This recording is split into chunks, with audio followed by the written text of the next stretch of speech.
Hey guys, honestly, today I think we're going to mix it up. Probably not going to do a fantasy football draft today. I mean, it's May.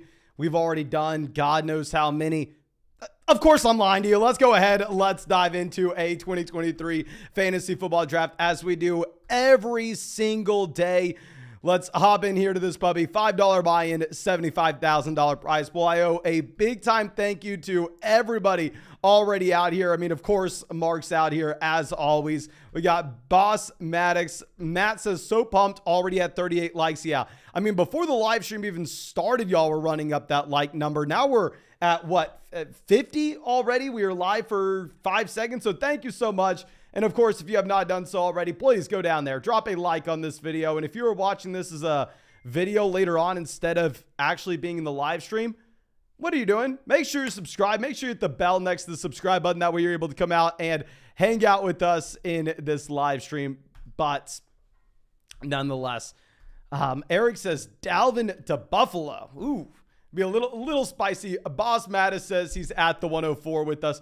Okay, so that's a little bit painful. I think David is a member of the flock as well. I think Manny's a member of the flock. Prod is. So it looks like there are a decent amount of members of the flock in this draft with us.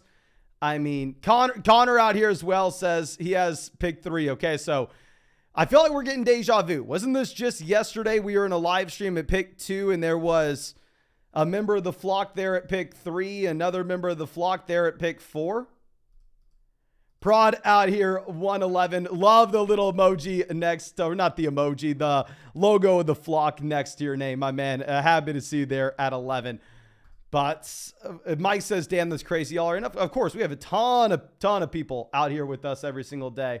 Mason says, yeah, he was drafting at 4 next to us yesterday. So, I mean, I'm happy to see that we don't have to draft with you today, my friend. Maybe we like our team just a little bit more. But yeah, we're going to go Jamar Chase at 2. And yeah, you're going to see both Kupp as well as Tyreek Hill go ahead of Christian McCaffrey here. This isn't what you usually see in underdog drafts. If you just hop in a random draft in the public lobby, which y'all can see me there every single day, is like my 5th draft of the day, if we're going to be honest. I mean, you'll usually see Christian McCaffrey going off the board at pick 3, pick 4. Very rarely is he falling to pick 5, but I mean, people know, yeah, grab your wide receiver round 1, round 2. That way you're able to load up on running backs later on when they are strong values. I will say, I think that we have not taken Christian McCaffrey in a single draft so far this year. And I mean, we have been in a ton of drafts this offseason now. JN out here, happy to see you. Happy to see you as well, Colbers.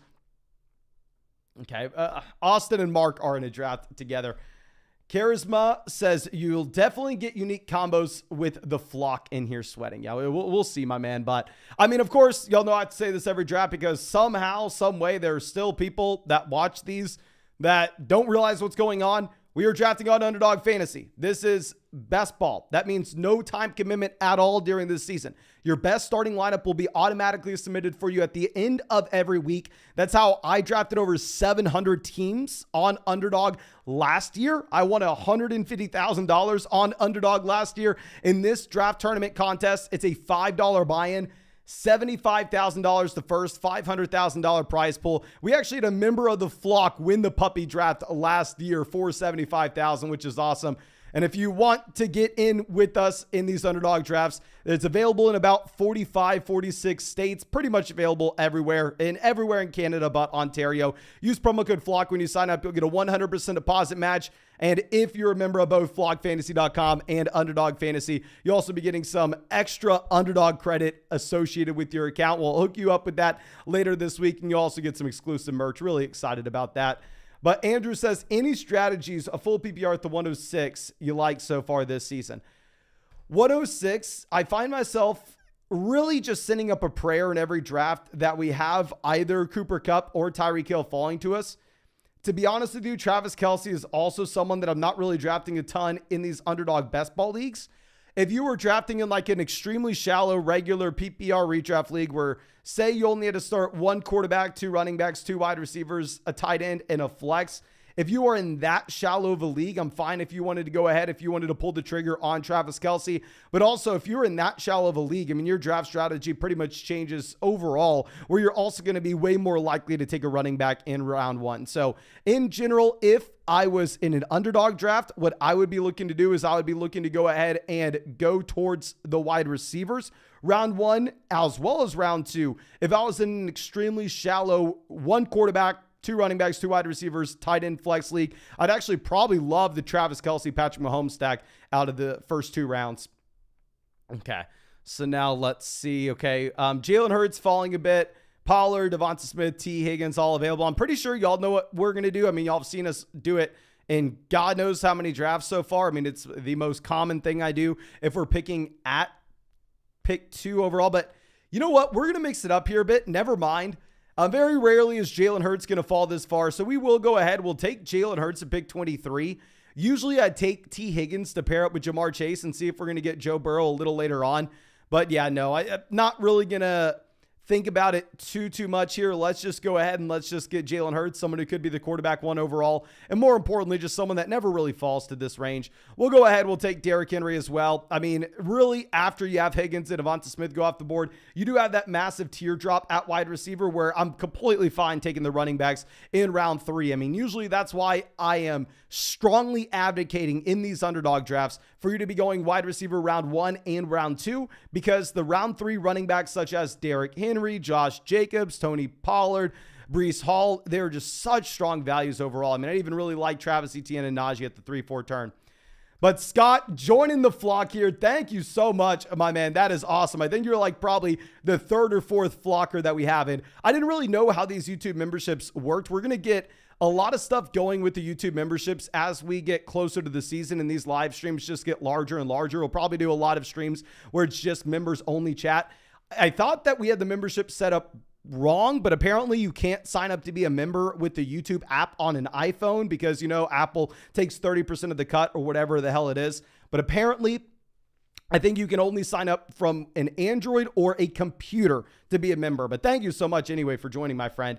And Anthony coming out with the donation says, I traded Mac Jones, Chase Claypool, and a future 3rd for Jahan Dotson and the 206. I'm in a major rebuild, and we're taking a quarterback at the 104. Okay, so in general, I mean, Chase Claypool is literally nothing at this point. I mean, he's going in like round 18 of best ball drafts. From a dynasty perspective, he should have pretty much 0 value. If we're going to look at Claypool and the future 3rd versus the 206, give me the 206 relatively easily. And if we're looking at Mac Jones versus Jahan Dotson, at this point, I'm probably going to go ahead. I am going to be taking Jahan Dotson there, just given the fact that if you are looking at Mac Jones, this is someone who has absolutely no rushing upside. Not only does he have no rushing upside, but a team that really does not plan on throwing the ball with volume. They want to try to win by running.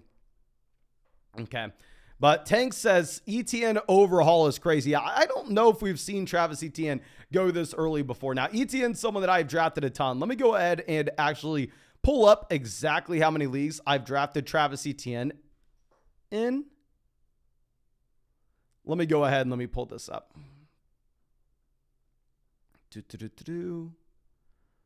Okay, completed. Let's go down exposure. I have drafted Travis Etienne in 20% of my drafts so far this year. Travis Etienne is my 3rd most drafted running back. Our top 5 are Madison, Montgomery, Etienne, and Damian Harris. Our most drafted player, of course, is Trey Lance, and do not plan on changing that anytime soon. Now, at the beginning of the 4th round, I mean, you have Najee Harris, you have Kenneth Walker, both going off the board. I mean, Kenneth Walker has been falling to the 4-5 turn more and more. I've had a difficult time knowing if we should be drafting Kenneth Walker whenever he does fall to like pick 46, 47, 48. I've still primarily been avoiding him, but it does get a little tougher than where he was going in the 3rd round like a couple of weeks ago. I mean, y'all remember when he was going in the 3rd round last week. I mean, Kenneth Walker was just a straight up avoid and you didn't have to think about it, but now it's a little tougher. Now, Colbert says Olave over Higgins and Devonta Smith, though. I mean, Olave is the unquestioned alpha in his own offense, where obviously the 2 other guys are in much better offenses in general, but they are the number 2 guys on their respective depth charts. Now, personally, I do have Chris Olave ahead of both Devonta Smith as well as T. Higgins. if you look at how good Chris Olave's rookie season was, and if you look at the natural progression that you get from that profile, and we did the historical research dating back to the year 2000, going into year 2, more likely than not, that player tends to be a top 10 wide receiver in their second season. And on top of that, with Chris Olave, you are getting a quarterback upgrade. Now, I don't necessarily think that Derek Carr is some elite level quarterback, but I do think that Derek Carr is going to be much better than what you had with like Andy Dalton this past year. Okay, so let's swing this over. And this is why we made that video earlier today. We made the video diving in deep with these wide receivers at the 4-5 turn, just because it's very difficult to know who we should be drafting, what landmines we should be avoiding. So I don't know if you had the chance to watch that video, but essentially we were going through and saying out of this entire tier of wide receivers, right, with DJ Moore, Mike Williams, Jerry Jeudy, Christian Watson, DeAndre Hopkins, Drake London, in general, I'm going to be trying to target Christian Watson in this range. I'm going to be trying to avoid DJ Moore in this range, and then going to be primarily neutral on all the other players. So King Wright decides to go through and get that Justin Herbert and Keenan Allen stack. We're just going to go ahead. We're going to take someone that we talked about in that video, essentially being a phenomenal talent.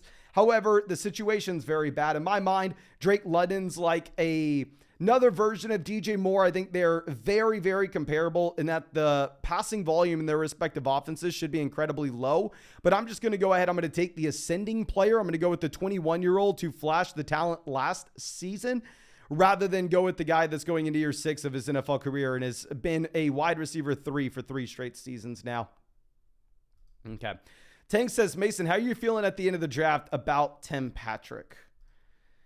Little difficult for me regarding Tim Patrick in that if they did not take Marvin Mims, I honestly would be very excited to go through and draft Tim Patrick. Like if you're looking at the addition of Marvin Mims, I think it does put a damper on things in that Judy's still there. Sutton's still there. They spend a second round pick on Mims. Patrick's coming off the torn ACL. Now, of course, he tears it before the season starts. So the recovery process, he should be good to go. I don't know.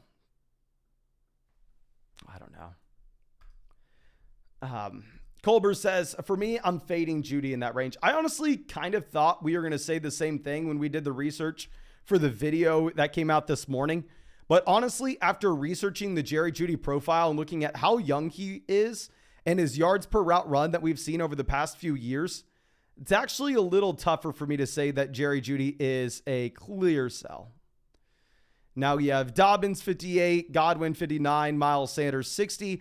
Not too many surprises. I mean, George Kittle definitely falls here to pick 57. This is a further fall than you would naturally assume you're getting from George Kittle. I found myself drafting a decent amount of George Kittle once you already have like Michael Pittman, Jackson Smith-Njigba both off the board already. And then it's like, okay, well, a lot of these running backs that we look at in round 6 are going to be the same as running backs from round 5. So might as well take George Kittle here and then grab a running back that we like in round 6.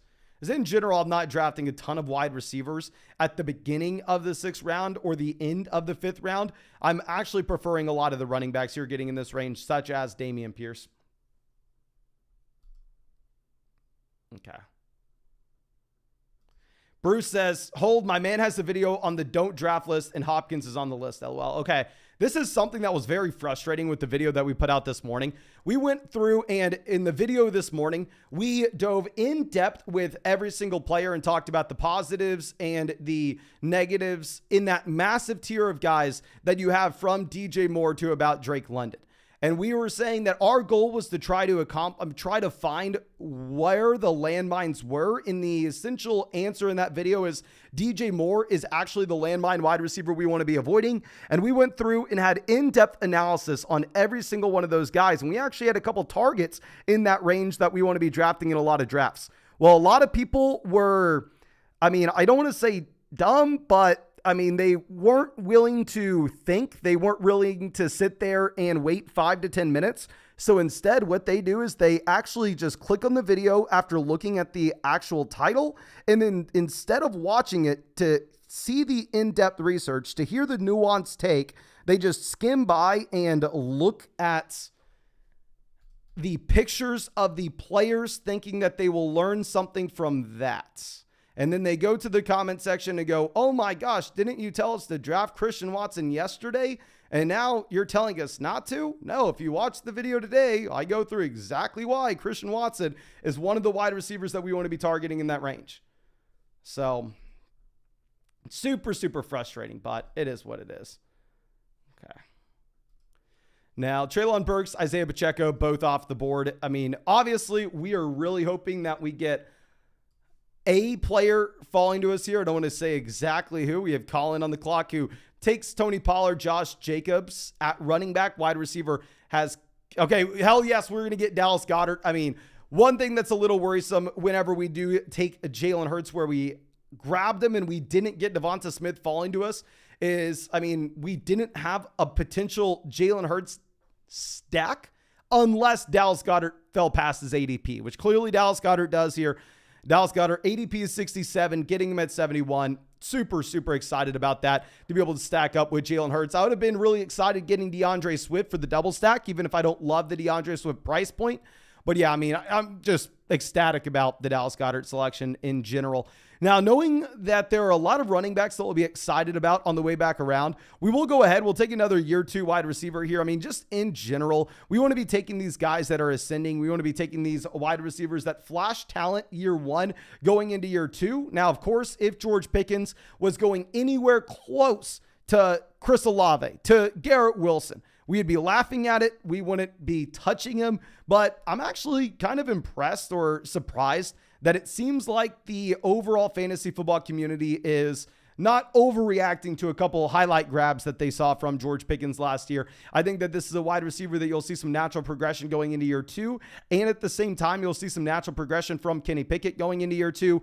I was fully ready to say that George Pickens was a fade this next season because I feel like in years past, those guys that went out there and had the highlight grabs that would go viral on Twitter, people just would go through and kind of overrate the guys. But it feels like, I mean, that's not necessarily the case here. Like, it seems like George Pickens going round 7. In my mind, there's still downside to the pick, but there is some upside as well. So yeah, I'm fine taking Pickens here. It's not like my favorite target in the world, but I think it does make sense. Gucci Broomstick says, I don't see the hype behind Pickens. And that's my point. I thought there was going to be a lot of hype surrounding George Pickens. And in reality, there really isn't any. Like, at least from what I'm seeing, of course, please feel free to let me know if you think George Pickens in round 7 is an egregious pick. Let me know if you think like Deontay Johnson's the wide receiver 1 in this offense still. I mean, obviously Deontay Johnson dominating the targets last year, going about 5 picks after George Pickens right now. But I mean, if we're going to go through and pull up the George Pickens rookie season profile, I mean, he did have flashes. Obviously, I mean, it's not like he was Chris Olave, Garrett Wilson level good. But I mean, at the end of the day, this is a wide receiver that went out there and had over 800 receiving yards in year 1. Was a round 2 pick. Did have Kenny Pickett at quarterback with Mitch Trubisky at times, which, I mean, Kenny Pickett had the lowest adjusted yards per pass attempt in the entire NFL this past season. So I think that should be much better this next year. I think both Pickett and Pickens should be better. Okay. Jeff asking who our second pick was. Yeah, our second pick in this draft was Jalen Hurts. We go through, take Jalen Hurts at quarterback. Running back, we have Derrick Henry. Tight end, we have Dallas Goedert to stack up with Hurts. And then a wide receiver, we have Jamar Chase, DeAndre Hopkins, Drake London, and then George Pickens as our wide receiver 4. To be honest with you, I feel very good about this. I know some people are telling us that we needed to go through and take Rachaad White, but I mean, if you're looking at it, we take George Pickens there, and then you have a strong run on wide receivers going afterwards. I mean, really, you have one running back in Cam Akers going in the next 14 picks. Rachaad White makes it to pick 91. So looking at the overall draft, it kind of seems like maybe we were in a much better spot to be taking wide receiver where we did rather than running back. But let's pull this up, see what we're going to be looking at. Okay. Tua goes as well as Javonte Williams. So someone that I've been taking a decent amount of, and I don't really know exactly how to feel about it.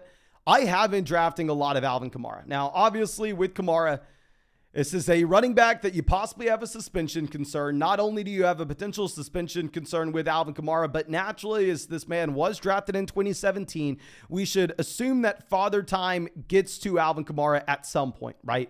Like, we should assume that Kamara does begin to slide down fantasy football overall rankings and is less productive in general. However, that's baked into his price here where he's going at the 8-9 turn. Whereas the other running backs that were drafted in 2017, who will go through in just 1 second, are going significantly ahead of him. We will take Michael Thomas as well to correlate with Alvin Kamara to make that one consolidated bet that maybe the New Orleans Saints passing offense is a little bit better than people are giving it credit for. Of course, no idea if Michael Thomas is going to be healthy, and it's probably not a good pick, right? You can't sit here and act like we're super excited to draft round 9 Michael Thomas. But if this is a $5 buy-in, $500,000 prize pool tournament, we really should just be primarily focusing on getting the highest ceiling possible. Thomas does have a high ceiling, even if it is a horrendous floor. I don't think we would have taken Michael Thomas, however, if it wasn't for the Alvin Kamara selection, where we can get some natural correlation there. But yeah, going through, what I want to be pointing out is the other running backs that were drafted in 2017, right? Because we really need to go through and look at the comparison that we have with Alvin Kamara's price point, because the suspension's concerning, the age is concerning. But with Alvin Kamara, the other guys that were drafted in his same class, Christian McCaffrey, who goes at pick 5, Austin Eckler, who goes at pick 14. Then we have Joe Mixon, who goes at pick 64, Dalvin Cook at pick 67, James Conner at pick 89. So while, yes, we have to worry about Alvin Kamara in general, and I do think that there should be a discount placed on these 2017 drafted running backs, and while, yes, they add a decent amount of competition to his own backfield, I don't know. I'm fine taking him here. I just can't sit here and say it's a great pick, right? But, if we're going to be looking at comparison to like Cortland Sutton, Juju Smith-Schuster, Odell Beckham Jr., kind of is what it is. Margaret Word says 350 likes for a second draft, y'all. Come on, smash it. Yeah, if we hit 350 likes, we will go through and we will fire up a second draft. I think that's a good mark for us to have. And what's going to be funny is, knowing y'all, what's going to happen is nobody's going to like the stream, and then we are going to get done with this draft, and I'm going to try to stall a little bit to give you all a shot going, oh, no, we didn't hit it. Thank you so much, though, for coming out to the live stream at the very end. And then I'm going to hit end stream, and then everybody's going to like it and spam in the chat that I'm some evil person because we hit 350 likes whenever the stream was over. So don't be screaming at me when y'all wait until the live stream ends to then go down there and hit that like button. If you really wanted another draft, you could just hit it now. Now, after we take Thomas, we have a massive run on wide receivers, not really seeing any running backs here. If we're going to look at this, we have Brian Robinson going off the board at 108. But before that, you have another stretch of 10 picks. So what I'm noticing with this draft is it is very, very streaky, right? If you're looking at this draft board top to bottom, maybe not so much in the early rounds, but if we're looking at like the past 3, round 7, you have one running back in the entire round that goes. Round 8, you have one wide receiver in the entire round that goes. Round 9, you have 2 running backs in the entire round. So it seems like this draft is like, okay, what side of the run are you going to get caught on? Are you going to get caught on, the very beginning of the tier where you're able to take your guy and then everybody else follows you? Or are you going to get stuck on the very end of that tier and just get whatever's left over? So, just an interesting spot in general.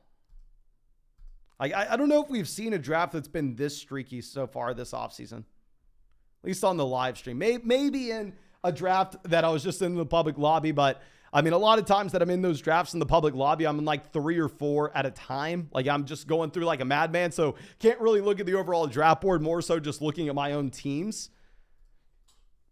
Okay, so let's swing this back around. AJ Dillon goes 115. I would have been super excited to get AJ Dillon falling to us. Relevant Rocho says he's been getting the leftovers at the 110. Oh, that's brutal, my man. Okay. Myers 116. Okay, what am I doing here? What the hell am I supposed to do? I feel like we've been getting boxed out of these tiers. Like, I would have loved having Damian Harris on this team. I would have loved to have AJ Dillon on this team. Now it's like, what am I supposed to do? Like,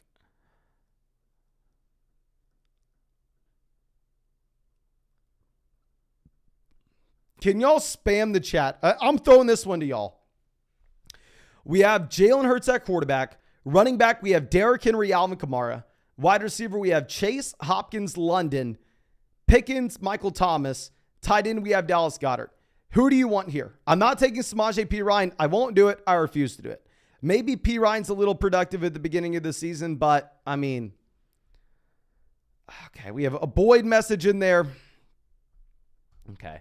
Perine, Boyd, McKinnon, Perine, Sky Moore for week 17 correlation. Yeah, I mean, I'm not chasing week 17 correlation. I think that's the most asinine thing ever. We have a couple Elijah Mitchell snuck in. Looked like the majority of people were saying Tyler Boyd here. So we'll go ahead. We'll take Tyler Boyd. And maybe we can say, okay, well, we correlate here with Jamar Chase. Maybe if T. Higgins were to go down, I mean, this team is just monstrous with both Chase and Boyd having a respectable target share from Joe Burrow. So, yeah, but the big reason I'm not taking, okay, Elijah Mitchell goes. Elijah Mitchell probably would have been our next pick. I mean, y'all know that I do really like grabbing Elijah Mitchell when we can. Usually we're getting him in the 11th round. We're not having to take him in the 10th. Mike says he thinks Perine's too old. My issue with Perine, right, is if you're drafting him, one, what is the realistic ceiling? Like, there's not really a high ceiling with Samaje Perine. Like, we've never seen Perine have blow-up weeks. On top of this, if you're going to look at Samaje Perine, this is a player that should be productive at the beginning portion of the season when Javonte Williams is injured. But if you're looking at what you should be getting at the end of the year in the fantasy football playoff tournament in weeks 15, 16, 17, there you're not really going to be getting a lot. So, I mean, I just think that it doesn't really make sense to take Javonte Williams in a tournament like this. Now, maybe if you were playing in a league where you're really just trying to optimize for the first month of the season, then sure, we could say it's a fine selection. I just don't necessarily see the upside for the end of the season here. Jesse says, what's the benefit of the correlation without the quarterback? I mean, honestly, there's a massive benefit. You can make an argument that it's almost as important, if not more important, to go through and pair up those wide receiver teammates together. I mean, I'll go through and we'll make a video about this, but if you look at like RotoViz is a really cool tool about it at advanced rates, especially during the fantasy football playoff tournament. Just in general, when an offense blows up, most likely it's going to be more than just one pass catcher. And also it can lead to unique combinations in the fantasy football playoff tournament. So, yeah, I mean, I'm completely fine going through and taking teammates and making overall bets on an individual offense, because say what happens, right? If we were looking at this team and the New Orleans Saints passing offense is a lot better than you naturally assume. That New Orleans Saints passing offense is a lot better than you assume, and both Kamara, Michael Thomas hit, then this team has the added bonus of having them both on the same roster. Same thing with Cincinnati. There's a lot of passing volume in Cincinnati, or maybe even T. Higgins gets hurt. Like, say T. Higgins gets hurt, and then all of a sudden, maybe Joe Burrow's not necessarily a league winner, but all that T. Higgins volume is distributed between both Jamar Chase as well as Tyler Boyd. Like, there are definite benefits in going through and trying to correlate your lineup outside of just pairing up quarterbacks with their pass catchers. It's obviously very nuanced, but I mean, it's straight math. I mean, we've seen it work historically.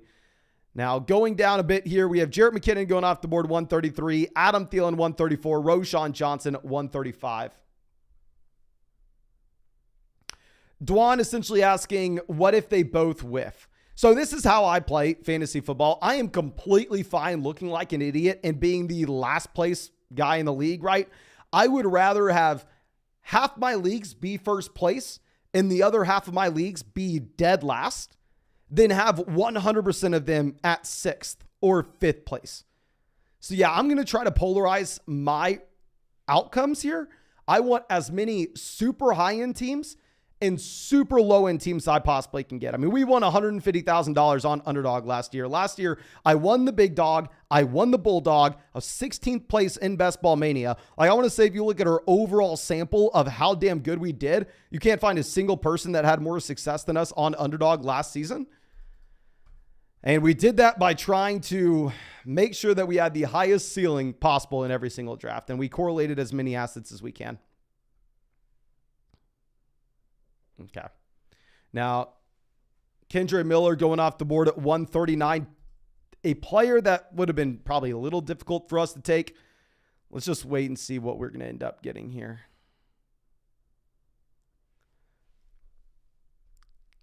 Night Warrior decides to go Derek Carr 140, which definitely does hurt us. Derek Carr was one of those stacking options that we had if we wanted to get the double stack with Michael Thomas as well as Alvin Kamara. Mark says, tell me again, I forgot, how much Trey Lance should I have this year?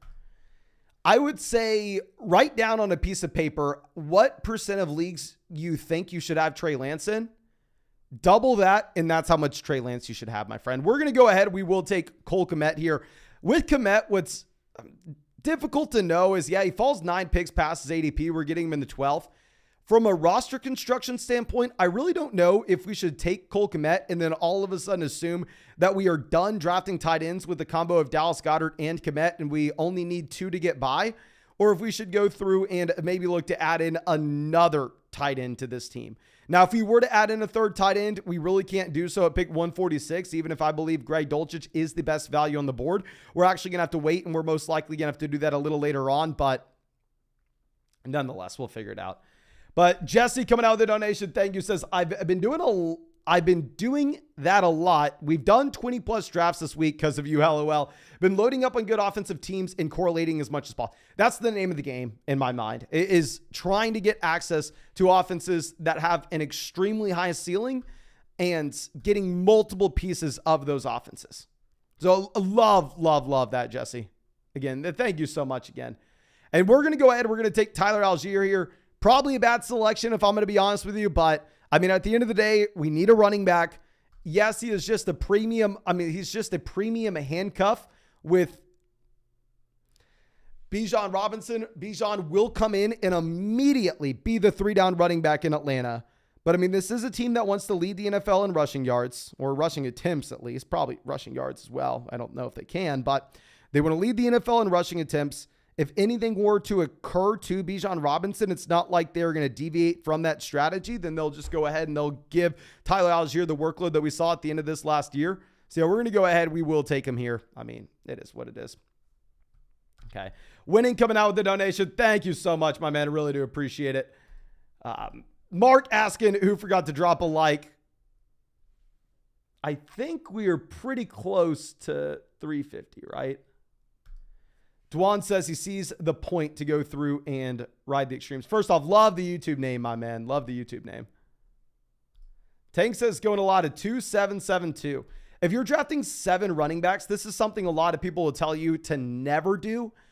I think occasionally you can draft 7 running backs if you want to, but that's if you draft nobody at the very top. That's if you like take your first running back in round like 8 or 9, to be honest. Like, don't be drafting, I mean, Derrick Henry and Josh Jacobs, and then all of a sudden be drafting 7 running backs. Like, definitely cap yourself there. I've honestly been drafting a lot of teams with 6 running backs. I think maybe the optimal in years past, not necessarily this past year, but definitely the year before, was to go through and only draft 5. But it's just once we're getting to the end of these drafts and you're looking at like Jalen Warren going like behind Nico Collins, Donovan Peoples-Jones, it's more about me just preferring the running back value. So, I mean, I've been fine to draft 6 guys, but a lot of people that are a lot smarter than me will tell you never to do it, or very rarely to. But Gucci Broomstick coming out again says, this is my first serious fantasy season, and I feel like maybe the 5th round, I feel like wide receiver value compared to the other positions is horrible. Yeah, I think that's definitely once we get to the tier drop, right? And that's why, like, a lot of drafts, like once we get JSN, Michael Pittman off the board, I'm exclusively going running back pretty much at the end of the 5th, the beginning of the 6th. I'm completely fine taking the wide receivers at the 4 or 5 turn though, or the wide receivers at the beginning of the 5th round. I mean, I'm completely fine going through and taking like Drake London, Terry McLaurin, Michael Pittman. But yeah, I agree with you. Once we get to like that teardrop after JSN, then it's like, okay, yeah, you probably just want to be grabbing some running backs here.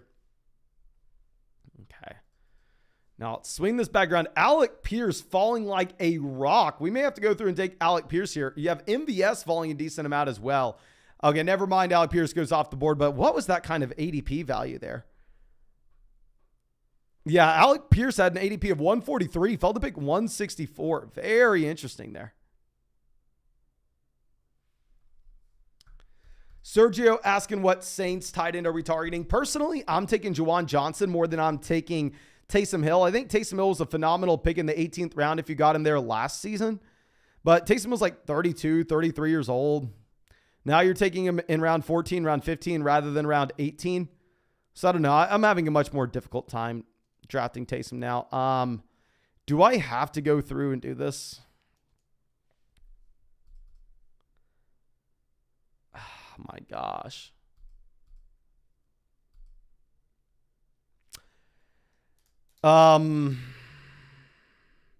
I'll take Jeff Wilson, I guess. We are just in such desperate need of a running back. We really, Derrick Henry, Alvin Kamara, Tyler Algier on our team. Maybe Jeff Wilson gives us some usable weeks. I mean, obviously, this is just the running back depth chart where there's nothing in Miami. I think you could maybe make an argument for Tank Bigsby. Now, my issue with taking Tank Bigsby with this team in particular is our third running back in Tyler Algier is exclusively a handcuff back. So if we were to go down that road, then we're just like adding handcuff to handcuff. Yeah, we'll go ahead. We'll take Tank Bigsby here. This is a tough team. Let me go ahead. Hopefully, Jeff Wilson gives us some usable weeks. Hopefully, Alvin Kamara does not see the massive fall off a lot of people are expecting. And if Alvin Kamara is not suspended and doesn't see a massive fall off, then I'd be very excited about this roster. I just don't necessarily know if we can rely on Alvin Kamara as a running back too. I mean, a lot of people are clearly telling us that we can't if you're going to be looking at the fact that, I mean, Alvin Kamara is going essentially at the 8-9 turn in every single one of these drafts. Let's scroll this down. MVS goes off the board 171. If I was for sure locked in and was fine taking a wide receiver, I would have really strongly considered Marquez Valdes-Scantling. I mean, we had Sky Moore on this team, so maybe this could be a play where what happens if something occurs to Travis Kelce and all of a sudden the wide receivers see a massive bump in target share? So I don't know. East Coast Travel says, who are on your winning teams last year? Don't exactly remember who we had on the winning rosters. I do know one thing. I know on the big dog team that won 100,000, we did have Christian McCaffrey. The reason I know that is I believe it was the 49ers and Raiders game. It was like the very end, right? When we were sweating, we didn't know if we were going to win 100,000. We didn't know what we were going to win. And the teams at the very top that were competing with us, they all had Devontae Adams and I had Christian McCaffrey, and these were like our last guys left. And Devontae Adams and Christian McCaffrey were both having massive games. Like both guys went for over like 30 points. The game went to overtime. So very, very, very rarely am I actually sitting there watching a game and like sweating what's happening, like going through and like jumping up and down, going like, oh, get him. That was the first game in years where I've been like fully invested. And yeah, my girlfriend thought I was a little crazy, but I mean, it is what it is. Yeah, Chandler says drop a like. Yeah, definitely go down there, drop a like if you have not already. Like I said, if we hit 350 likes on this stream, we will go ahead and we will fire up another draft after this one. But please don't be screaming at me when y'all hit 350 likes after the live stream ends, because for whatever reason y'all think it's a good idea to wait till then. I guess you think someone else is going to hit the like button and not you, so you don't have to. And then go, oh my gosh, he ended the live stream. How dare he? If a minute later we hit 350 likes. Just hit it now if you really wanted another stream. Happy Paws, the Saints wouldn't have drafted Condre Miller and Jamal Williams, if they were going to rely on Kamara, I think it speaks for itself. 100% agree, my friend. I think that the actions the New Orleans Saints have taken this offseason make it really nerve-wracking with Alvin Kamara this next season. I mean, I think that you have to lower Alvin Kamara dramatically down your rankings in comparison to where he has been historically. Now, where has Alvin Kamara been historically?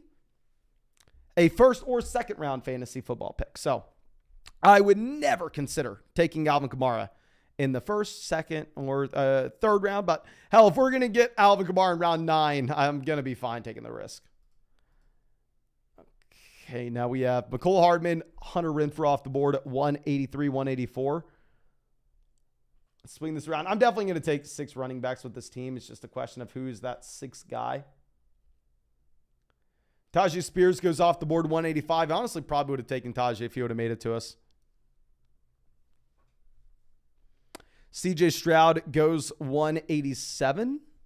So we're not really stressing about quarterback whenever we took Jalen Hurts, right? I mean, if you take Jalen Hurts round 2, really the only way that this team wins this league is if Jalen Hurts is a top 3 quarterback in fantasy and stays healthy throughout the entire season.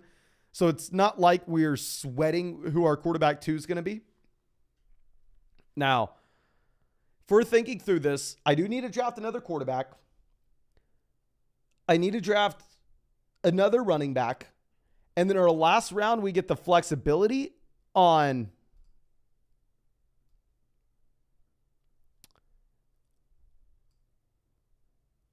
if we are taking QB, wide receiver, or tight end.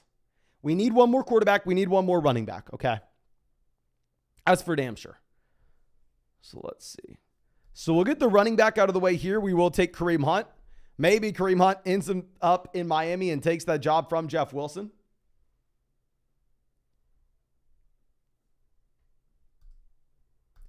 Kodiak says, what is your go-to numbers of wide receivers you usually draft?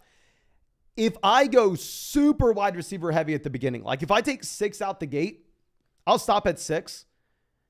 That's an extreme case. And if I push wide receiver way too late, I'll take 9. But that's also an extreme case. The majority of the time, I'm drafting 7 to 8 wide receivers. It really does depend on the draft, though. Sometimes you'll maybe be in a draft with me, and you'll see me go through and take 9 wide receivers. Sometimes you'll see me take 6, but those are very rare instances. We're going to go ahead. We're going to take Desmond Ridder. Desmond Ridder pairs up nicely with Drake London, maybe with Tyler Algier somehow, some way. Maybe that matters down the road, but probably not. But it definitely does matter to pair him up with Drake London, which I like. But Awaz out here again says, I'm on Underdog, 104 puppy draft. Got Chase at 4, Higgins, Devonta Smith, Burrow, Aaron Jones in the first 5 rounds. How do we look to navigate the rest of the draft? I think you keep doing as is. I think you are crushing it. If I'm going to look at what a roster can... I wish I knew just a couple more picks. I think that you're probably going to be looking at running back value in round 6 and round 8 and 9. I definitely try to grab 1 to 2 more running backs over the next few rounds, but that is a phenomenal start. I don't know if I've had a start that good in a really long time on Underdog. Definitely not this week. Yeah, I'm really jealous of that. Jeff says, when do you usually take your second quarterback? Is it usually this late? My man, I'm very sorry if this is a crappy answer, and it probably is, right? It is so dependent on the draft. I think that if I were to go into a draft and if I were to say, this is exactly how you win, this is the only thing you can do to have success, then you lose. Like, I don't want to go into any draft and saying, okay, I'm going to take my second quarterback in round 13. I really play it by ear, and I'm so different from a draft to draft standpoint. So, I mean, you can go through, and I do a draft on this live stream literally every single day. You can go back and you can, and I did 700 drafts on Underdog last year. I've put so much information out there on what we are doing in terms of you seeing real examples of it that, it's just difficult for me to say, we want to be taking our second quarterback in this range. Last year was a lot easier. Last year, you could grab a very strong quarterback in round like 6 and 8. This year, it's a lot harder to do that. But Avinash coming out, thank you, says 102 in a 10-team Superflex PPR league. Are we going to go Young or Anthony Richardson? If it's a 10-team Superflex league, there the ceiling's going to matter a little bit more than the floor. So there I'm going to go Anthony Richardson over Bryce Young.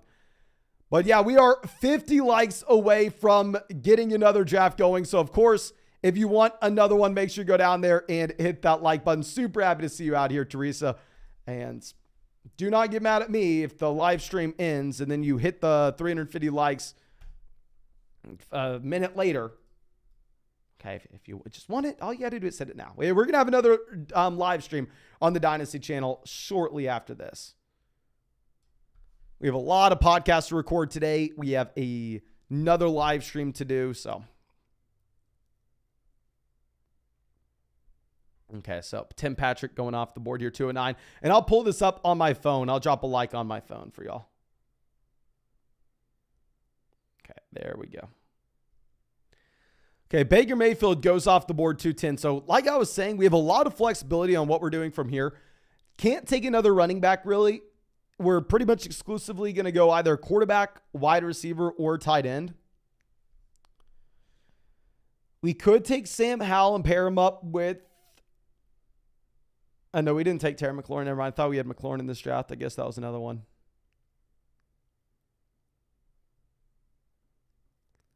Maybe we go like Levis and take a long shot. Maybe if we're one of the only teams with Will Levis and then we get to the fantasy football playoff tournament.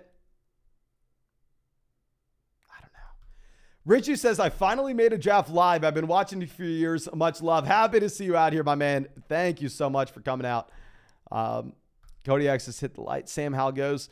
I'm just sitting here thinking, okay. And I'm going to stall for y'all. I'll wait another 30 seconds to see if we hit it. If we're thinking of what we can do from here, what makes a real difference. So if we take a quarterback, that quarterback's not going to go to our flex. The thing is, if we were to pull the trigger and take a tight end here, if the tight end has a spike week alongside Dallas Goedert, we could have one of those guys going to the flex spot.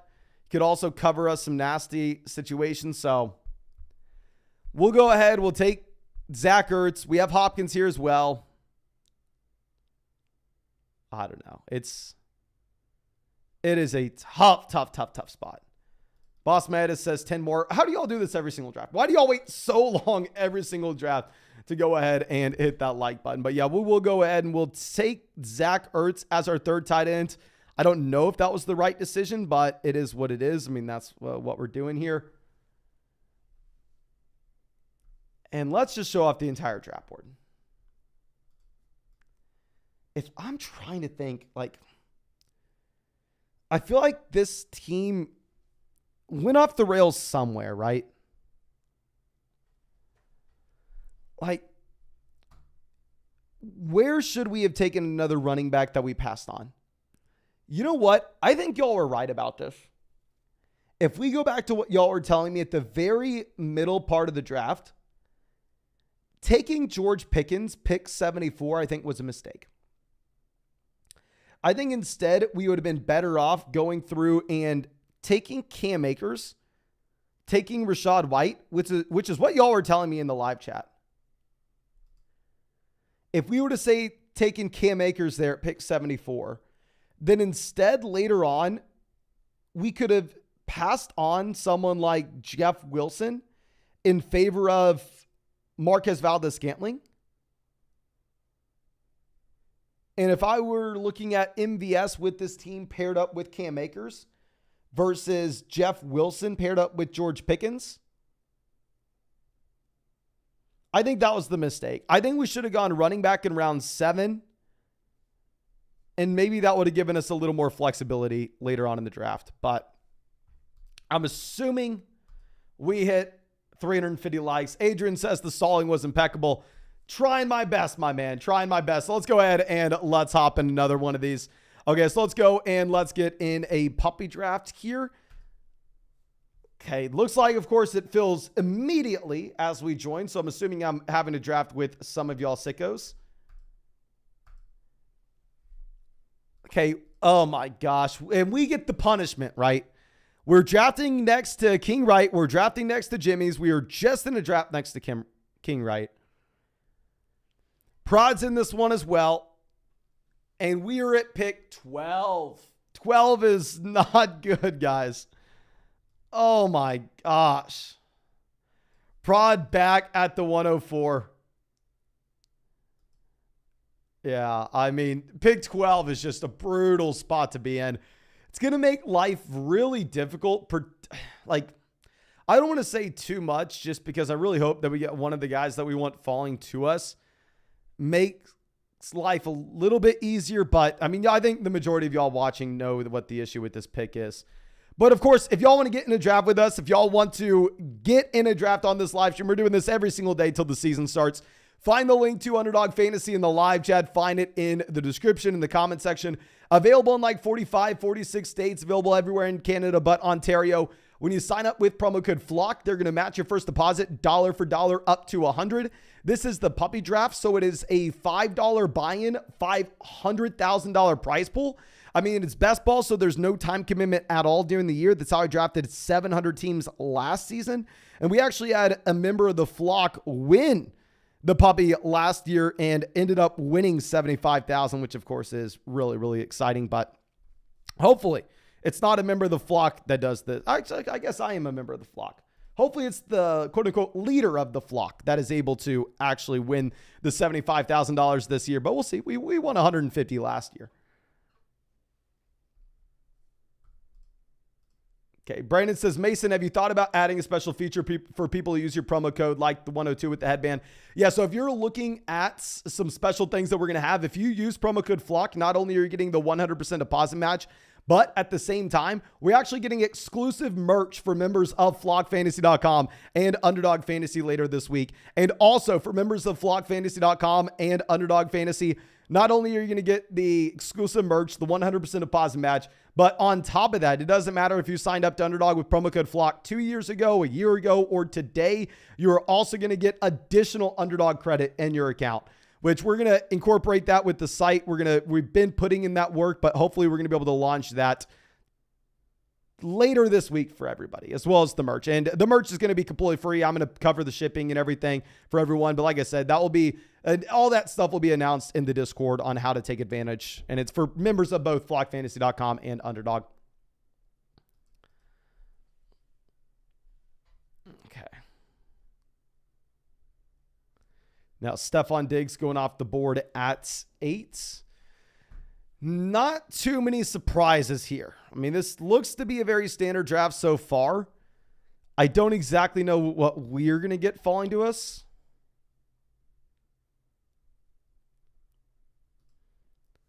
We'll see. We'll see.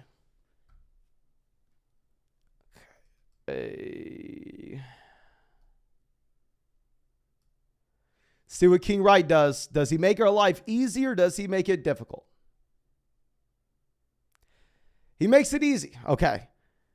CeeDee Lamb is the last wide receiver in this tier for me. I would refuse to take Garrett Wilson over either Austin Eckler, Jonathan Taylor, or Saquon Barkley. I will be willing to take a wide receiver in CeeDee Lamb over these guys. And getting CeeDee Lamb here will make our life significantly easier later on because we know these wide receivers are pushed up on Underdog. We'll go ahead. We'll take CeeDee Lamb as well as Austin Eckler. Yeah, I mean, it's just very, very nerve-wracking if you're going to have Lamb go in my mind. I know a lot of very smart people are taking Garrett Wilson ahead of CeeDee Lamb, taking Garrett Wilson ahead of Eckler, ahead of Taylor, ahead of Barkley. Just personally, I can't do it. I mean, yeah, Cooper says he'd rather have Wilson over Lamb as well. I don't know. I just have a hard time doing it. Mike says to go Lamb and Barkley. I mean, let me pull up what we actually had from CeeDee Lamb this past year because CeeDee Lamb was, I mean, a very, very strong option I don't want to say just at the end of this past season. I mean, the CeeDee Lamb was great all around. So let's pull this up and I want to go through and I need to just update our database with this final season from CeeDee Lamb so we can see the progression with so many different advanced metrics. But just looking at the surface level for CeeDee Lamb here, he has consistently improved in almost every major category through the entirety of his NFL career. Over the past 3 years, 74, 79, 107 receptions, 111, 120, 156 targets, 935, 1,100, 1,350 receiving yards, 5 touchdowns, 6 touchdowns, 9 touchdowns. I mean, CeeDee Lamb's trajectory has him, in a very, very good spot in terms of the company that he is with. I mean, the man literally at 23 years old this past year put up almost 1,400 receiving yards.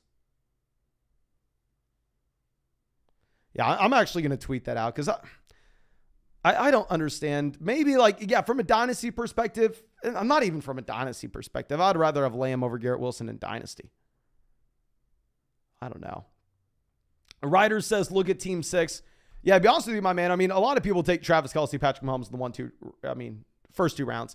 It would actually be something that I would really like if we were in a spot that you were in a shallow redraft league. We're starting 1 quarterback, 2 running backs, 2 wide receivers, a tight end, and a flex. In that shallow redraft format, I'm 100% all in on taking Kelce and Mahomes and getting that elite stack in the first and second round. Here, it's just a little more difficult for me. Now, JJ says, Dynasty, half PPR, Bijan or Garrett Wilson and a 2024 first. 1 quarterback, my man, I'm probably going to go Bijan Robinson. Super flex, it probably depends on where that 2024 first round pick looks like it's going to be. 1 quarterback, I'm going Bijan Robinson. Super flex, it's up to you. That's tough.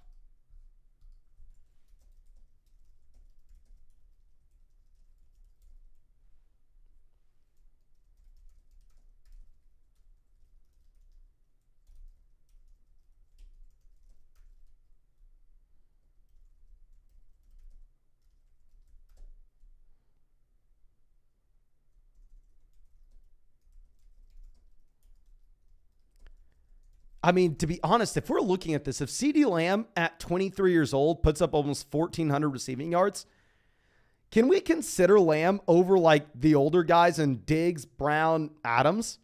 It hasn't been something I've done up until this point, but I don't know. I think he has a slight argument for it, right? Maybe. Here you have DK Metcalf going ahead of Devonta Smith, which is, very interesting. Very rarely are you ever going to see that. You have Olave falling to 24. Very rarely you're going to see Olave going to 24. You have Higgins going ahead of him. You have Lamar Jackson at 28. So this looks like a very interesting draft board. We'll see what we're getting.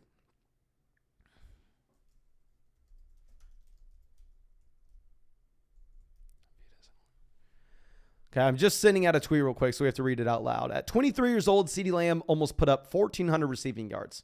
How is he not viewed as an elite wide receiver? Okay, yeah, we're going to tweet that out. Doesn't sound too dumb. We tweeted something out earlier today where people were pissed. Pissed. That tweet almost has 200,000 impressions. Dear God. We tweeted it this morning.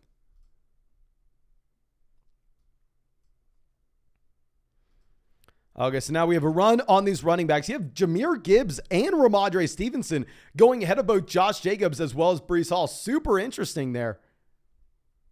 Love Star says Lamb seems overpriced. I don't know. Lamb literally is 23 years old, almost put up 1,400 receiving yards.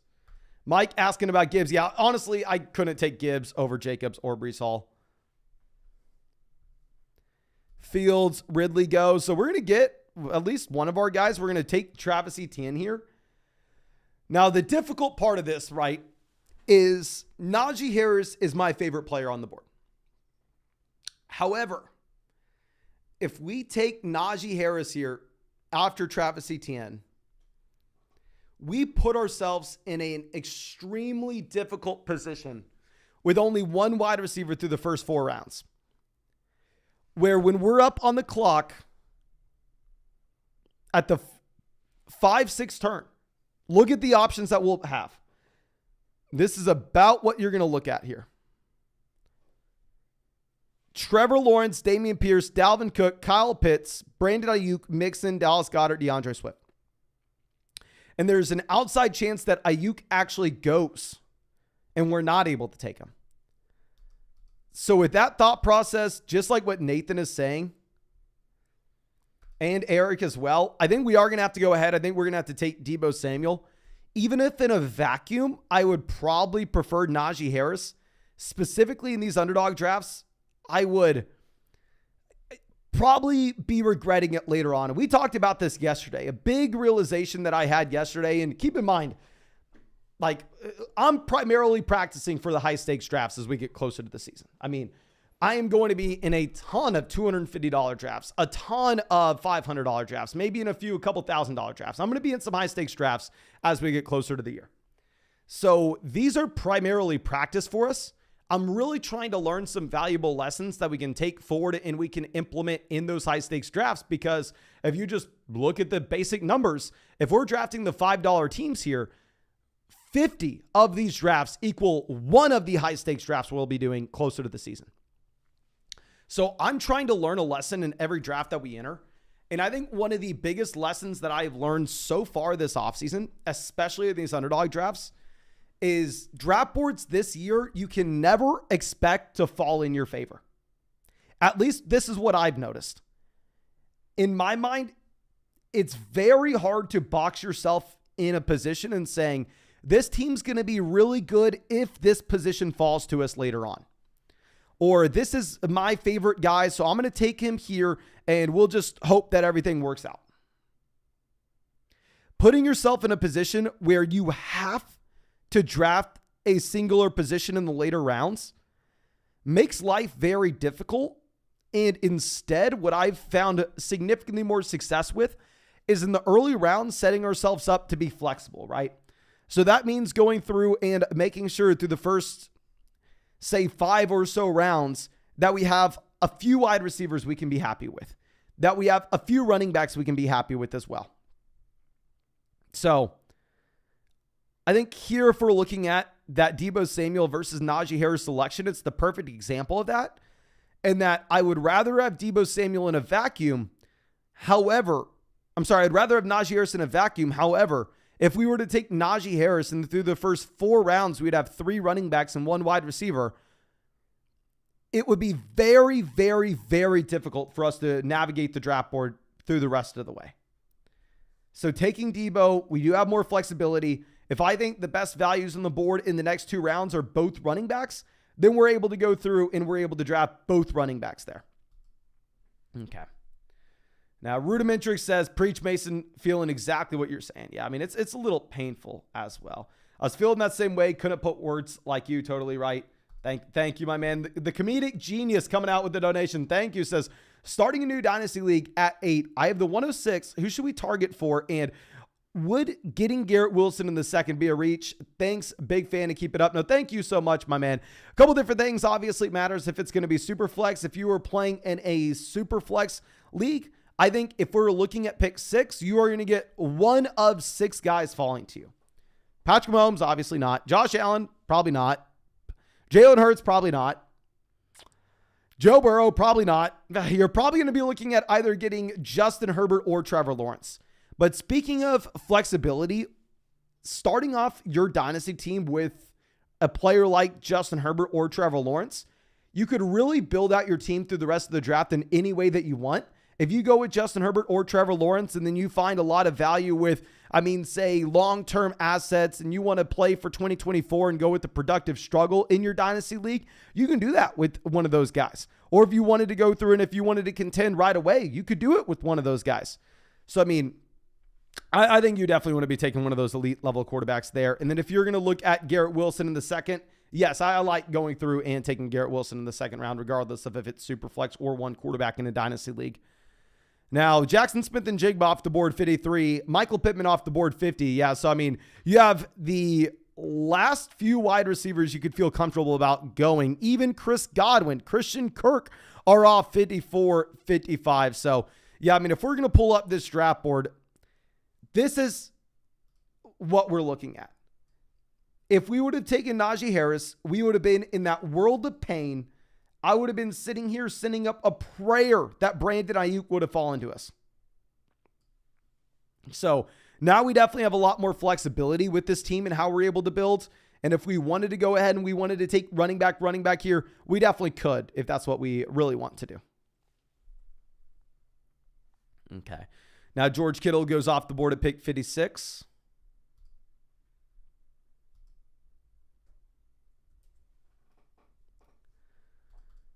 Freddie has Najee, A.J. Brown, Jalen Waddle, Mark Andrews. Goes Damian Pierce here at 57. Honestly, if you're looking at my rankings, I have Damian Pierce ahead of pretty much all these running backs as well. Trevor Lawrence goes 58. Lawrence could have been someone we would have taken to pair up with Travis Etienne. I think Jimmy's knew that. I mean, you're looking at King Wright right before us. Oh, actually, no, never mind. I mean, Jimmy's is the guy with Calvin Ridley. I thought King Wright took Calvin Ridley, so I figured he knew that he had no shot at getting him on the way back around. But King Wright has Justin Fields and then 3 quarterbacks. Goes Dobbins. So if you're looking at my rankings, I do have Joe Mixon, Dalvin Cook right up here with Aaron Jones, Miles Sanders. But if you're looking at the ADP of these assets, if we were to take Aaron Jones as well as Miles Sanders here, the amount of teams that were able to grab both guys in their draft going to be slimmer, just given the fact that they have an ADP of 55 and 56. So for the sake of trying to build a unique roster overall, taking into consideration the rest of the field, we will take the combo of backs with this build. So yeah, we're putting ourselves in a slight box, not as much of a box that we would have if we would have gone Najee Harris in the 4th, though. Okay. Loco asking Kittle next if there. Yeah, if George Kittle would have fallen to us, I would have been super happy to go through and take George Kittle. Peanut Butter Waivers out here with the new updated profile pick. As always, love to see it. My man, love to see it. Rudimentric says, what is your ideal home for Lance if not the 49ers? Yeah, obviously, I mean, y'all know I'm a Trey Lance truther and really wanting to see Lance find success this next season. Now, if I had to pick my dream spot, it obviously is the 49ers. With the 49ers, you have a great coaching staff. You have Deebo Samuel. You have George Kittle. You have Christian McCaffrey. You have Kyle Shanahan. You have Brandon Ayuk. I mean, there is a reason that I was strongly in love with Trey Lance as a fantasy football option, obviously, plus his rushing upside. So the ideal spot is the 49ers.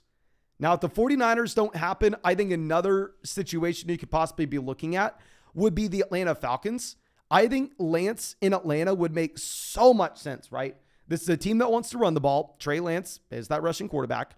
On top of this, if you're going to be looking at the weapons that he has, being paired up with Drake London, Kyle Pitts, and Bijan Robinson, I think it would make sense from an NFL fit perspective.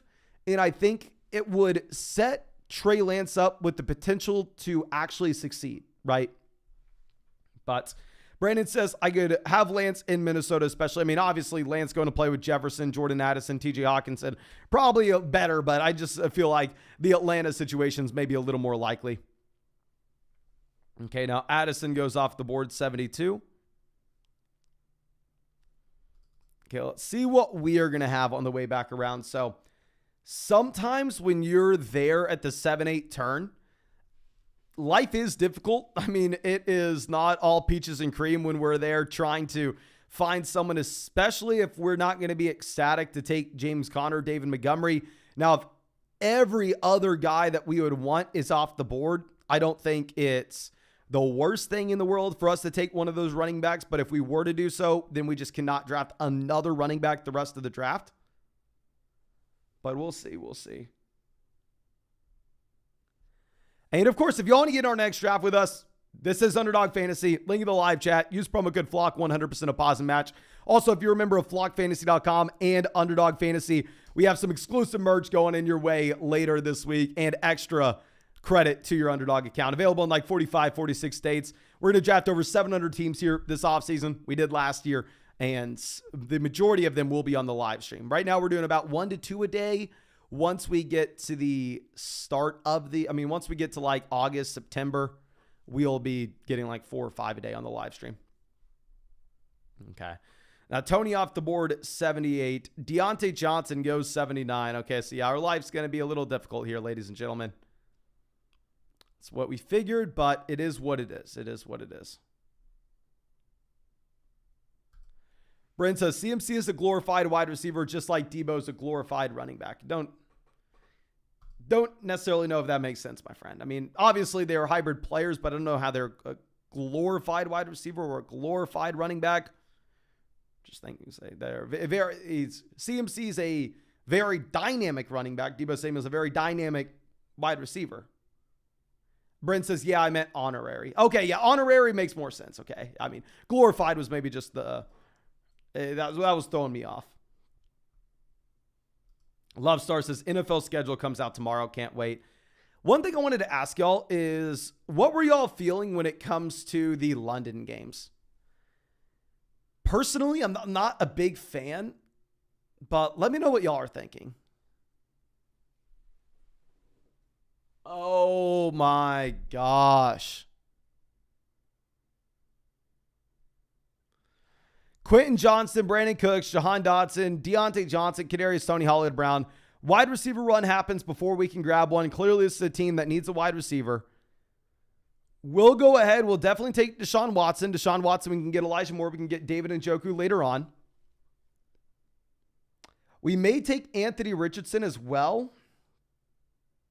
No, we'll take Dak Prescott. So we'll get Watson, hopefully with the intention to stack up with Njoku or Elijah Moore later on. And we'll take Dak Prescott to stack him up currently with CeeDee Lamb. I will say in the vast majority of these leagues, however, you are seeing Anthony Richardson go ahead of Dak. Okay. Ben says 400 likes. Yes, sir. I mean, if we hit, we'll call it 550. If we hit 550 likes in this live stream, we'll go ahead and fire up another one. But most likely not. I mean, I don't think we're in 550. Master Gaming says, what app is this? Brent says the app is Underdog Fantasy. This is why I have to say it in every single live stream. I mean, ladies and gentlemen. Yeah, my man, if you want to get in a draft with us on Underdog, we do this every single day. Link in the live chat. Promo code FLOCK, available in like 45, 46 states, available in Canada, everywhere but Ontario. This is where we won 150,000 last year. And yeah, this is my favorite place to play, obviously.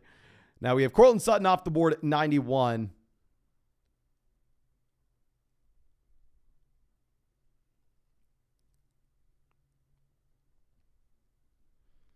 Zay Flowers, 92.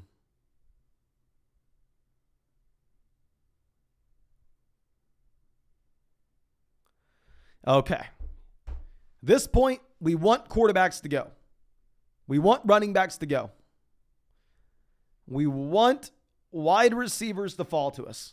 That is the main thing that we need here. Like, please, please, please, please have some wide receivers. Obviously, I said 550. My man has said 550. Okay. Now we have Sutton, Zay Flowers, Michael Thomas going off the board. I feel like people maybe are just trolling us at this point if we're seeing Courtland Sutton and Michael Thomas go off the board. I mean, before guys like Javonte Williams, James Cook, and Alvin Kamara. Like, if you take Courtland Sutton over Javonte Williams, you have to be trolling, right? David Njoku goes pick 95. I mean, well, that's only 7-8 picks ahead of ADP. Like I said, I have a feeling people are trolling me here.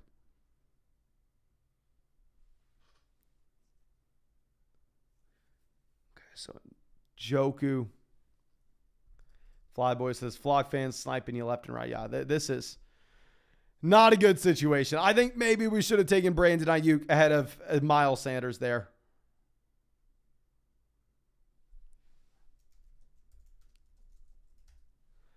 Cousins goes 96. Good for us. Good for us. We want these quarterbacks off. I mean, I really do like taking Deshaun Watson, Dak Prescott here at the 7-8 turn in general. I mean, a lot of drafts you can get Dak Prescott falling to round 9. And I mean, I'm not a Dak Prescott fan. I'm not a Dallas Cowboys fan, but I feel like from a fantasy football perspective, you are beginning to see maybe these guys in the Dallas Cowboys offense be a little bit disrespected, just like what we were discussing with CeeDee Lamb. I mean, if we go backwards in time and look at Dak Prescott, I mean, Dak Prescott's been someone to put up some monstrous seasons when it comes to statistics. I mean, of course, you have the interceptions concern on what you've had over the past 2 years, but I mean, still at the same time, is that a deal breaker in fantasy? I mean, we've seen Jameis Winston like a top 5 quarterback in fantasy before throwing 30 interceptions. Okay. Kamara goes 99. Cook 100, Tua 101. Okay, come on. Come on, get us some values. Like I said, We can still take a running back. Probably honestly may go through and take a running back, but yeah, if we take one more, then we are done. We can't take more than 5 with this build with how early we took these guys. So I would like to maybe pass on running back here if all things were neutral. That way we could have the flexibility if we have a super strong value falling to us later on in the draft. But if we think that a player is an extremely strong value here, we will go ahead and we'll take him.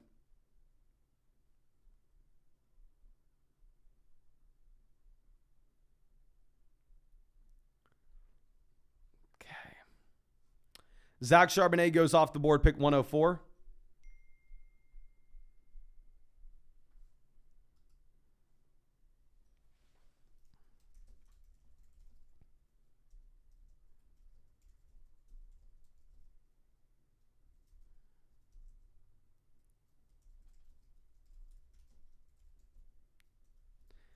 Jameson goes. Y'all know my favorite guy, Alexander Madison's going to be hard to pass up on.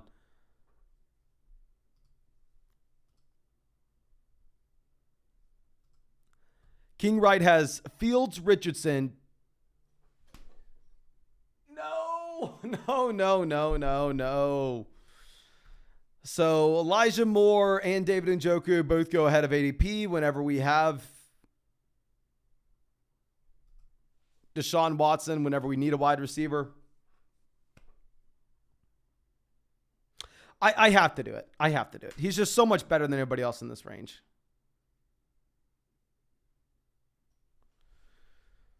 Then what else? Do we do? I don't like Odell. I don't like Lazard. We need a wide receiver more than anything in the world. You know what? We'll just take him.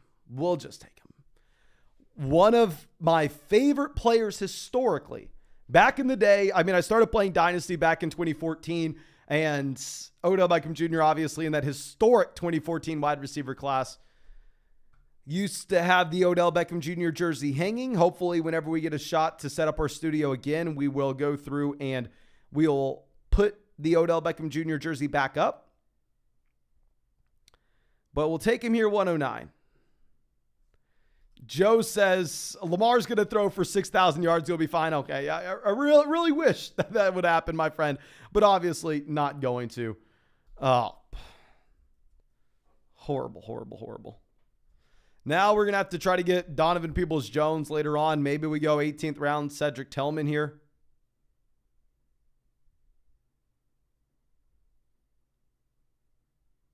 We'll see.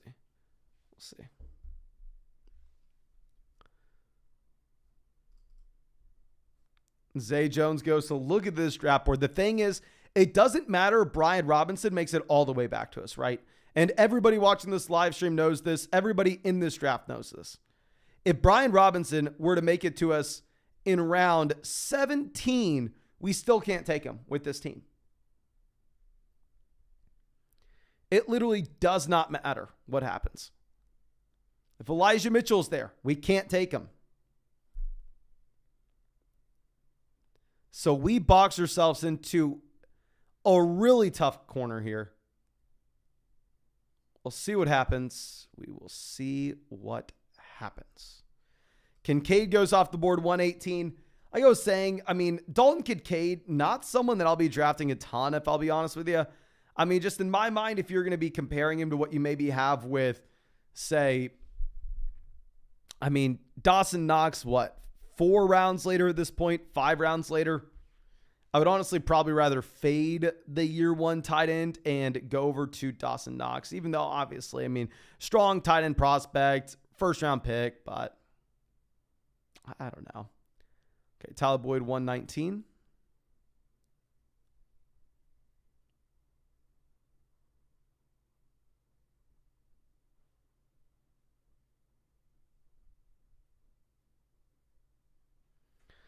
Gibson goes, get some green off this board. Get some green out of here. Okay. Please. Let's go through and let's look at this entire draft board. Okay. So if we were going back in a time machine and fixing this draft, right? Very similar to what we were saying at the very beginning. We should have left ourselves more flexibility. What we should have done is we should have gone through and taken Brandon Ayuk there at the 5-6 turn. If we would have taken Brandon Ayuk over Miles Sanders, then we could have had the flexibility where we could have been happy taking maybe James Conner and Dak Prescott there at the 7-8 turn. We wouldn't be stressing. We could take another running back through the rest of this draft. But yeah, the main issue that we have with this team is that 5-6 turn, taking Aaron Jones and Miles Sanders, just brutal. Mind Trick says, 2019 gang back for 2023. Finally caught a stream. Happy to have you out, my man. Yeah, y'all don't know Mind Trick's been a member of the flock for so damn long now. Thank you so much, my man. Hopefully you get in a draft with us really soon. Now, Elijah Mitchell goes to Jared Goff, Russell Wilson. Okay, so this is looking decent for us now. Donovan Peoples-Jones goes. Now, don't worry. That's only like for a board entirely.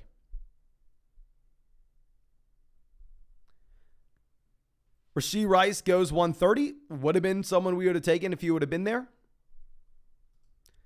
King Wright on the clock. Yeah, Rashee Rice was honestly going to be our selection. I mean, a wide receiver that obviously has access to an elite offense. Don't really know exactly what to, I don't know. Love Star says Gerald Everett is a screaming value. What's the ADP on Gerald Everett? Yeah, 171. Jonathan Mingo off the board. We're going to go ahead. We're going to double tap the tight end position. We're going to go through and take Dalton Schultz as well as the year 2 tight end in Tennessee.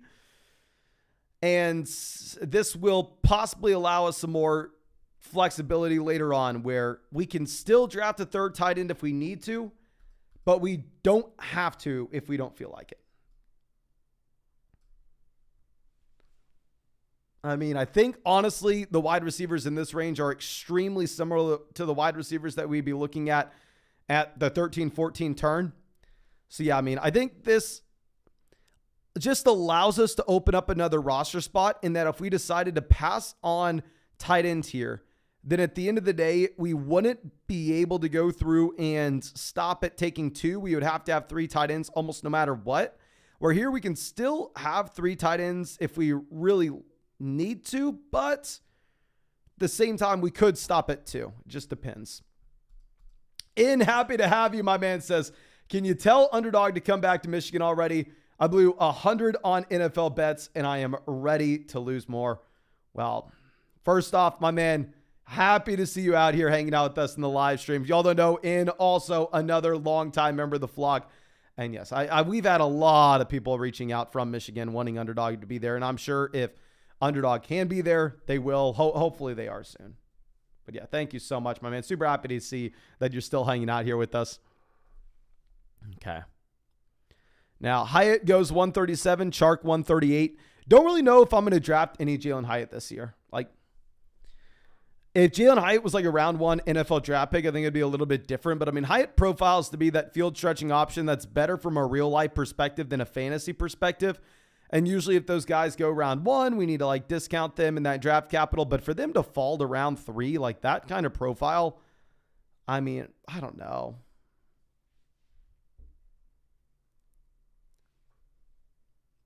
Super tough to take Jalen Hyatt there, 137. Okay. Sergio says, Chark is my most drafted player currently. I had this question on a podcast yesterday. Like, I am not a big Jonathan Mingo guy at all. I really don't like Jonathan Mingo. And they were saying, okay, well, who are you drafting then in Carolina? Who's going to be the guy? And honestly, if I had to bet, I would bet on Chark and Adam Thielen over Jonathan Mingo, at least for this year. Obviously, Dynasty a little bit different, but if we're looking at this season, I would assume that both Chark and Adam Thielen score more points. This is a bold claim. Bold claim. Mark says, also smash that like, y'all. 550 likes for another draft. I mean, I think the probability that we hit that is slim to none, my friend. But thank you for the support. Thank you. Now, Greg Dolchich off the board, 144. Okay, let's see. Y'all may see me rage quit. Not going to lie.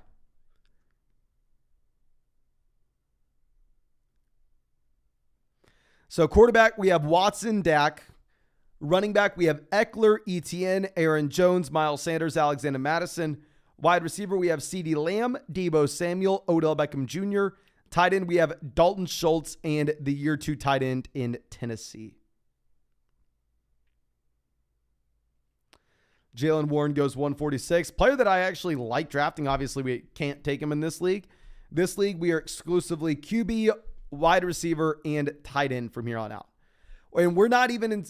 And whenever I say that QB, wide receiver, tight end, we probably have one more roster spot that we could spend on either a quarterback or tight end. We definitely can't draft both an extra quarterback and tight end. It would be one or the other. Ideal thing is we get a lot of value falling to us and we're able to go wide receiver, wide receiver, wide receiver. But based on how this draft's gone so far, I doubt that ends up happening. So I'd imagine we end up grabbing maybe a quarterback here, but we'll see. We'll see. JSC says, I really like Juwan Johnson this year. I am coming around to Johnson just a bit. At his ADP, I'm fine taking him.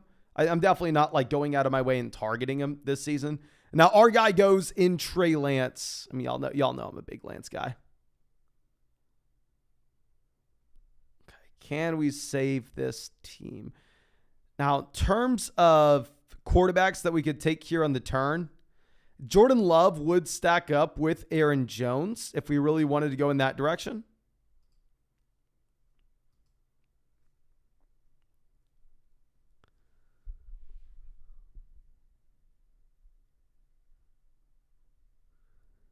Okay, what is happening here? Fred goes Derek Carr. Okay, Carr wasn't going to be in play for us. We didn't have any New Orleans Saints. Carr would have had to fall an extreme amount for us to consider him. Here, Love would stack, and we would get him at some... Gallup was obviously our target, but it is what it is. This team only had 6 wide receivers. We're definitely taking MVS. We're definitely taking MVS, right? The question is, who are we going with beyond this? I'm going to take Marquez Valdez-Scantling and Wan'Dale Robinson. I know a lot of people like Shaheed. I'm not necessarily a big fan of him. Wan'Dale, yeah, we're reaching, but at the end of the day, this is a wide receiver that I do strongly believe in the talent profile. Not only do I believe in the talent profile, but at the same time, he's in a depth chart that has a lot of players, right? But doesn't really have any good players. So, you could see it working out here, but yeah, we're going to go ahead and we will just take Wan'Dale Robinson. And honestly, ladies and gentlemen, I think I got to rage quit from here. I'm sorry. We have another live stream that we have to do in 30 minutes on the Dynasty channel. I have so much freaking work I need to do. We haven't even recorded a video for tomorrow yet, so I'm going to have to get on that right now. I'm going to have to probably do the research in the next 30 minutes, then go live on the Dynasty channel at 6, then hopefully be able to record the video after and get it to our editor. So I am on a time crunch. This draft was horrendous. Oh my God. Both drafts today were bad. I feel like the drafts we did off the live stream as well were so good today. And it seems like usually it's the opposite. Usually it's the drafts we do off the live stream are pretty bad. Then on the live stream, we're actually paying attention and we're doing well. But yeah, that's just brutal. But again, thank you so much, everybody, for coming out. Really do appreciate y'all. Really hope you have a great day. And as always, if you want to get one of these drafts with us, we will be live tomorrow. We'll be live the next day, Go to Underdog Fantasy, the link in the live chat, the link in the comment section, the link in the description. Sign up with promo code FLOCK to get a 100% deposit match available in damn near every state. Also, if you're a member of flockfantasy.com as well as Underdog Fantasy, you have a ton of cool stuff going in your direction later this week. But thank you again. Really appreciate you guys and really hope you all have a great day.